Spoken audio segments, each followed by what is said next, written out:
जय Hind dear students. आपका स्वागत है फिर से ऑनलाइन क्लासेस में। डियर स्टूडेंट्स, कल तक हम लोगों ने मेनली पीरियोडिक टेबल के बारे में पढ़ लिया था। मेनली पीरियोडिक टेबल के मेरिट्स और डिमेरिट्स के बारे में पढ़ लिया था। अब हम मोजले एक्सपेरिमेंट के बारे में पढ़ेंगे। हेनरी मोजले वो साइंटिस्ट थे जिन्होंने फर्स्ट ऑफ ऑल एक्सपेरिमेंटली ये ऑब्जर्व करके बताया था कि जो पीरियड में एलिमेंट्स रखे गए हैं उनकी जो फिजिकल और केमिकल प्रॉपर्टी होती है वो एटॉमिक नंबर का पीरियोडिक फंक्शन होती है, ना कि एटॉमिक मास का होती है। और उस एक्सपेरिमेंट के लिए उन्होंने ये जो एक्सरे सेटअप बनाया था, डिफरेंट मेटल्स को लेकर के एक्सरे प्रोड्यूस करने का काम किया था। उस पर इलेक्ट्रॉन की बम्बार्डमेंट की थी। देखिए यहाँ पे ये जो ब्लू कलर का है, ये हाई एनर्जी इलेक्ट्रॉन्स है। ये मेटल पे जाके स्ट्राइक कर रहे हैं तो वहाँ से क्या निकल रही है? एक्सरे निकल रही है। देखिए, bombardment of different metals with electrons to produce x ray. X ray production के हेल्प से हेनरी मोजले ने फर्स्ट ऑफ ऑल ये बताया था कि जो एलिमेंट्स की फिजिकल और केमिकल प्रॉपर्टी होती है वो एटॉमिक नंबर पे बेस्ड होती है। In 1913 Moseley, a youngest English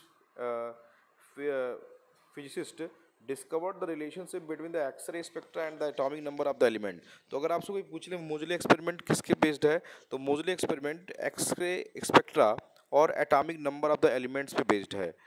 When high energy of electron were focused on a target made on elements under study, अभी ऊपर डायग्राम मैंने आपको यही बताया कि जब हाई एनर्जी इलेक्ट्रॉन को हम फोकस करते हैं किसी एलिमेंट्स पर तो एक्सरे वेयर जनरेटेड। तो क्या जनरेट होती है? एक्सरे जनरेट होती है। He studied the frequency of x ray. जो फ्रीक्वेंसी ऑफ एक्सरे है, मतलब एक्सरे कब निकलेगी या ज़्यादा निकलेगी, ये किस पे डिपेंड करती है? From the elements are observe that the frequency of the prominent x ray emitted by an element was proportional to the atomic number and not to the atomic weight। तो जो ये आपने अभी ऊपर डायग्राम में देखा था कि एक्सरे निकल रही थी, ये जो एक्सरे ग्रीन कलर से देखिए एक्सरे निकल रही है, ये एक्सरे की इंटेंसिटी किस पे डिपेंड करती है? फ्रीक्वेंसी किस पे डिपेंड करती है? ये फ्रीक्वेंसी डिपेंड करती है एटम्स के एटॉमिक नंबर पे, ना कि एटॉमिक वेट पे। और इसी एक्सपेरिमेंट के थ्रू उन्होंने बताया, यहाँ देखिए फार्मूला आपके सामने है, under root nu is equal to a z minus b. जहाँ पे न्यू जो है वो frequency of the emitted x-ray, जो एक्सरे ग्रीन कलर से दिखाई दे रही थी ऊपर, वो इमिटेड एक्सरे है। And a and b are the constant that are same for all elements. A और बी की वैल्यू सारे एलिमेंट्स के लिए सेम होती है, ये कांस्टेंट है। A plot under root nu versus atomic number Z जब हम प्रोवाइड करते हैं, ये क्वेश्चन बहुत बार बोर्ड में पूछा गया है और कंपटीशन में पूछा गया है कि फ्रीक्वेंसी और एटॉमिक नंबर में क्या रिलेशनशिप होता है? फ्रीक्वेंसी ऑफ इमिटेड एक्सरे और एटॉमिक नंबर में क्या रिलेशनशिप होता है? तो रिलेशनशिप होता है कि वो स्ट्रेट लाइन आती है। और स्ट्रेट लाइन का मतलब ये सीधी सीधी बात हो, dear students, this leads mostly to conclude that atomic number and not atomic weight is the fundamental properties of atom. तो फर्स्ट ऑफ ऑल किसने बताया कि atomic number is the fundamental properties of atom होती है? Moseley ने बताया था, ठीक है। He therefore suggest that atomic number instead of atomic weight should be the basis of classification of elements. और इस बेसिस पे इन्होंने क्लासिफिकेशन करना स्टार्ट दिया। The acceptance of atomic number as the important characteristics of atom lead to the in modern periodic law. Modern periodic law किसने दिया था? मोजले ने दिया था, ध्यान रखिएगा। द कभी कभी एग्जाम में modified form Mendeley periodic law पूछ लेता है, तो वो भी यही कहलाएगा, ये ध्यान रखिएगा। The physical and chemical properties of the elements are periodic function of their atomic numbers. ध्यान रखिए, atomic number.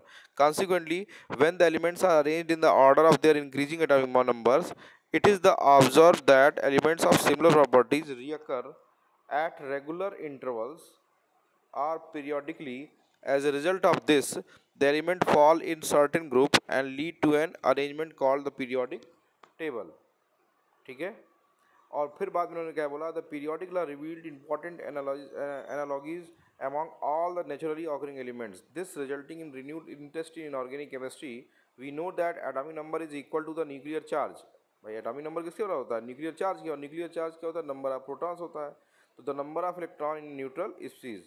with the modern periodic law as the guiding principle and the modern theory of atomic structure, many news from the periodic table have been proposed from time to time.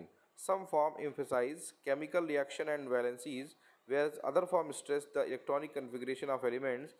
However, the general plan of the table has remained the same as proposed by Mendeleev। ठीक है भाई, group और period उन्होंने भी divide किया था, इन्होंने भी डिवाइड किया। बस कुछ चीज़ों को नया इन्होंने क्लासीफाई किया. It is not now recognize that the periodic lies essentially the consequences of the periodic variation in electronic configuration of atom which determine the physical and chemical properties of the elements and their compound. तो अभी आप देखोगे dear students, अगला topic है long form of the periodic table. तो वहाँ पे आप पाओगे कि जो हमारा long form of the periodic table है वो इलेक्ट्रॉनिक कन्फिग्रेशन के बेसिस पे एलिमेंट्स को अरेंज करने की बात करता है. अगला पॉइंट हमारा बहुत ही इंपॉर्टेंट होने वाला dear students, IUPAC nomenclature of elements हमको पढ़ना है. एलिमेंट्स के आईपीएसी नेमिंग, जैसे जैसे एलिमेंट्स डिस्कवर होते गए उनके नाम अलग अलग तरीके से नाम डिस्कवर होते गए. जैसे the first scientist attempt to prepare the elements beyond uranium. Uranium का एटॉमिक नंबर होता है 92. They are made by Enrico Fermi and coworkers in 1934. They irradiated uranium with slow neutron and found several radioactive products which were found to be due to new elements. किसकी वजह से? New elements की वजह से. तो the continued effort of scientist lead to the discovery of new man element. These are called transuranium element. तो देखिए naturally पाए जाने वाले एलिमेंट्स जो होते हैं वो केवल 92 एलिमेंट्स हैं. और 92 एलिमेंट्स के बाद अगर आपसे कोई बोले कि नेचर में पाए जाने वाले नेचुरली ऑकरिंग एलिमेंट्स कितने हैं, तो टोटल तो 92 हैं, दैट इज यूरेनियम तक. और यूरेनियम के बाद के जितने भी एलिमेंट्स हैं उनको ट्रांस यूरेनियम एलिमेंट कहते हैं. वो सब लैब में सिंथेसाइज्ड हैं. ठीक है, बहुत सारे एलिमेंट्स 114 118 एलिमेंट्स हम लोग पढ़ रहे हैं. इन सारे एलिमेंट्स में अगर आप ध्यान से देखोगे तो बहुत सारे एलिमेंट्स का अलग अलग नाम लेबोरेटरी के बेसिस पे किसी शहर के नाम पे है. जैसे the American named as rutherfordium 104, while Soviet named as kurchatovium. To overcome this problem scientist propose that, देखिए सबने अपना नाम जिसने जैसा डिस्कवर किया, जहाँ डिस्कवर हुआ कैलिफोर्नियम, ऐसे बहुत सारे एलिमेंट्स हुए.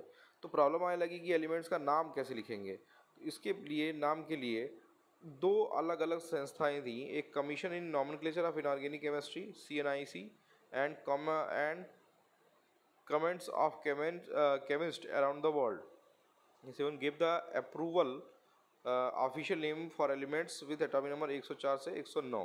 ठीक है, और इसके लिए एक टेबल आपके सामने है कि 104 जैसे है तो डिजिट के लिए अगर 0 है तो उसके लिए जो रूट नेम आता है वो नील आएगा, सिंबल आएगा वो N आएगा, 1 है तो अन आएगा, U आएगा, 2 है तो बाई आएगा, B आएगा, 3 है तो ट्राई आएगा, T आएगा, 4 है तो क्वाड आएगा, Q आएगा, 5 है तो पेंट है तो P आएगा, 6 है तो हेक्स है और H आएगा, 7 है तो सेप्ट है और यस आएगा, वो 8 है तो ऑक्ट है, O आएगा, 9 है तो NO आएगा. ठीक है, the name are derived by coming together the root in order of digits which make. सबसे पहले हम क्या करते हैं कि 104 का जैसे एटॉमिक नंबर लिखना है तो 1 के लिए अन आया था तो अन हो गया, 0 के लिए नील आया था तो नील हो गया, और 4 के लिए क्वाड आया था क्वाड, और लास्ट में IUM सफिक्स लगाना है, ध्यान रखिएगा IUM.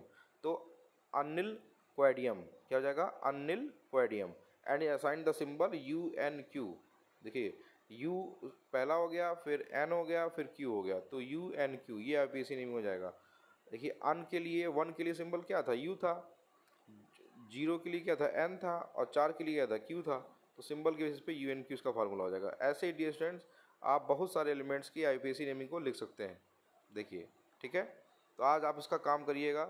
इससे ये देखिए IPC ऑफिशियल नेम जो है वो अलग है, सिंबल के बेसिस पे IPC सिंबल उनका अलग है. तो एक बार आप इनको लिखने का प्रयास करिएगा, कॉन्सेप्ट अपने आप क्लियर हो जाएगा. ठीक है, तो एट प्रेजेंट 114 एलिमेंट्स हैं, इसके अलावा कई सारे एलिमेंट्स डिस्कवर किए जा रहे हैं डियर स्टूडेंट्स. इन सब का IPC नेम आप लिख सकते हैं. तो आज का आपका जो होमवर्क है वो एटॉमिक नंबर 101 से लेकर के 120 तक IPC नेम लिखना है पीरियोडिक, जैसे मैंने अभी ऊपर बताया है. ठीक है, सफिक्स IUM लगाना मत भूलिएगा. Thanks for watching my video dear students.